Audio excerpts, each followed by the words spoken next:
तो आज है हमारा जर्नल एंट्री सीरीज का डे 6। तो इस वीडियो में आज हम लोग टॉपिक पढ़ने वाले हैं क्लोजिंग स्टॉक, आउटस्टैंडिंग एक्सपेंसेस और प्रीपेड एक्सपेंसेस। ये तीनों के ऊपर हम आज जो है जर्नल एंट्रीज देखेंगे कि क्या होता है। तो सबसे पहले हम लोग पढ़ते हैं क्लोजिंग स्टॉक। क्लोजिंग स्टॉक क्या होता है? क्लोजिंग स्टॉक को हम क्लोजिंग इन्वेंट्री भी बोलते हैं। क्लोजिंग स्टॉक कहने का मतलब जो लास्ट में सब कुछ सारे गुड्स को सेल करने के बाद जो लास्ट में गुड्स जो है बच गए, ठीक है, उसको हम लोग क्या बोलेंगे? Closing stock. जैसे फॉर एग्जांपल गुड्स परचेज किया 50,000 का, गुड्स को सेल किया जो 40,000 का, लेकिन जो अभी गुड्स बच गए कितने? 10,000 का। तो ये 10,000 जो गुड्स है वो क्या कहलाएंगे? क्लोजिंग स्टॉक कहलाएंगे, ठीक है। क्लोजिंग स्टॉक का जर्नल एंट्री क्या होगा? देखिए, closing stock account debit to trading account. देखिए, क्लोजिंग स्टॉक डेबिट क्यों होता है? क्लोजिंग स्टॉक डेबिट इसलिए होता है क्योंकि क्लोजिंग स्टॉक क्या है? एसेट है, और एसेट जब इंक्रीज करता है तो हम कहाँ लिखते हैं? डेबिट में लिखते हैं। अब देखिए, ट्रेडिंग अकाउंट जो है क्रेडिट क्यों है? क्योंकि ट्रेडिंग अकाउंट जो है, देखिए यहाँ पे आपके ग्रॉस प्रॉफिट को क्या करता है? क्लोजिंग स्टॉक जो है आपके ग्रॉस प्रॉफिट को इंक्रीज करता है, इस वजह से वो ट्रेडिंग अकाउंट क्रेडिट में हम लिखे हैं। देखिए फॉर एग्जांपल, जैसे यहाँ पे देख रहे हैं ट्रेडिंग अकाउंट जो है फॉर्मेट है इसका। तो आप जो है यहाँ पे देखिए कि प्रॉफिट में हमारा क्लोजिंग स्टॉक क्या ऐड हो रहा है। तो ये जो प्रॉफिट में ऐड हो रहा है, ये आपके ग्रॉस प्रॉफिट को क्या कर रहा है? बढ़ा रहा है। इस वजह से हम ट्रेडिंग अकाउंट में क्लोजिंग स्टॉक को लिखते हैं। तो हमारा क्या हो जाएगा? ट्रेडिंग अकाउंट क्रेडिट हो जाएगा। जब प्रॉफिट इंक्रीज करता है, जब प्रॉफिट इंक्रीज करता है तो हम कहाँ लिखते हैं? जब प्रॉफिट इंक्रीज करता है तो हम जो है क्रेडिट में लिखते हैं, ठीक। तो ये हो गया हमारा क्लोजिंग स्टॉक का जर्नल एंट्री। अब हम बात करते हैं आउटस्टैंडिंग एक्सपेंसेस। आउटस्टैंडिंग एक्सपेंसेस क्या होता है?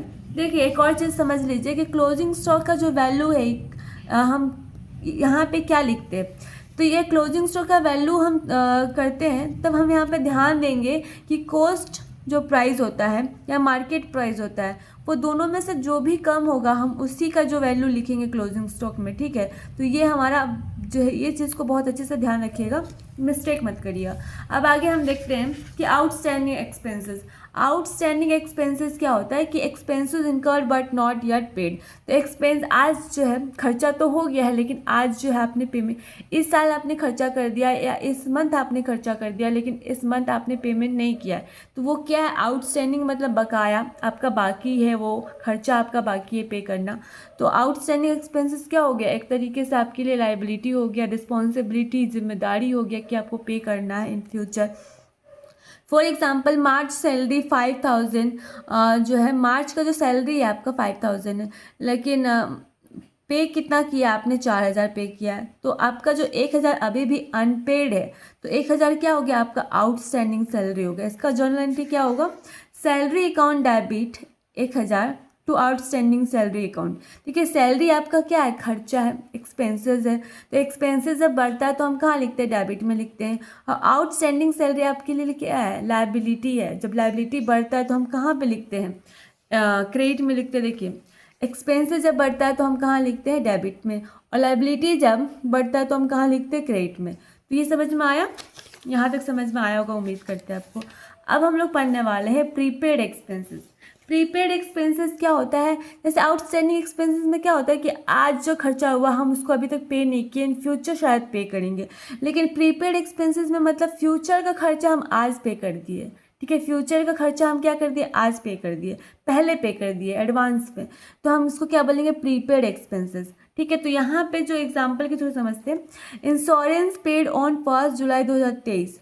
इंश्योरेंस जो है पे किया है, इंश्योरेंस लिया होगा, LIC लिया होगा, तो उसने पे किया है 1 जुलाई 2023 को 1200 फॉर 12 मंथ। तो अकाउंटिंग ईयर एंडेड 31 मार्च 2024। देखिए, 1 जुलाई 2023 को इसने पे किया है और 12 महीने के लिए पे किया है 1,200 रुपये। और इसका जो है अकाउंटिंग ख़त्म होने वाला है, अकाउंटिंग ईयर कब? 31 मार्च 2024 को ही। तो अगर हम जोड़े तो जुलाई, अगस्त, सितंबर, अक्टूबर, नवंबर, दिसंबर, जनवरी, फरवरी, मार्च, सिर्फ 9 महीना जो है इस साल जो है उसने जो है यूज़ किया, बाकी के 3 महीने तो बच गए। तो ये 3 महीने जो है अगले साल जो है क्या कंटिन्यू रहेगा। तो ये 3 महीना जो है क्या हो गया? आपका प्रीपेड एक्सपेंसेस हो गया, ठीक है। 3 महीने का आपका कितना अमाउंट जाएगा। तो अगर हम 12 को 12 से मल्टीप्लाई करेंगे 100 और फिर 3 से मल्टीप्लाई 12 को 12 से डिवाइड करेंगे तो 100 और 3 से मल्टीप्लाई करेंगे तो कितना 300 रुपये आएगा। तो 300 हमारा क्या है, प्रीपेड, मतलब हमने पहले पे कर दिया है एडवांस में। तो इसका जर्नल एंट्री क्या होगा, prepaid insurance account debit to insurance premium account. देखिए प्रीपेड इंश्योरेंस आपका डेबिट क्यों, क्योंकि आपके लिए एसेट है, इन फ्यूचर वो आपको जब बेनिफिट, देखिए कोई भी चीज़ आपको फ्यूचर में बेनिफिट पहुंचाने वाला वो आपके लिए अभी क्या हो जाता है, एसेट हो जाता है। तो फ्यूचर में आपको बेनिफिट देने वाला है वो चीज़ आपके लिए एसेट है। तो इस वजह एसेट जब बढ़ता है तो हम कहाँ लिखते हैं, डेबिट में लिखते हैं। टू इंश्योरेंस प्रीमियम अकाउंट, देखिए इंश्योरेंस प्रीमियम अकाउंट आपके लिए क्या था, खर्चा था।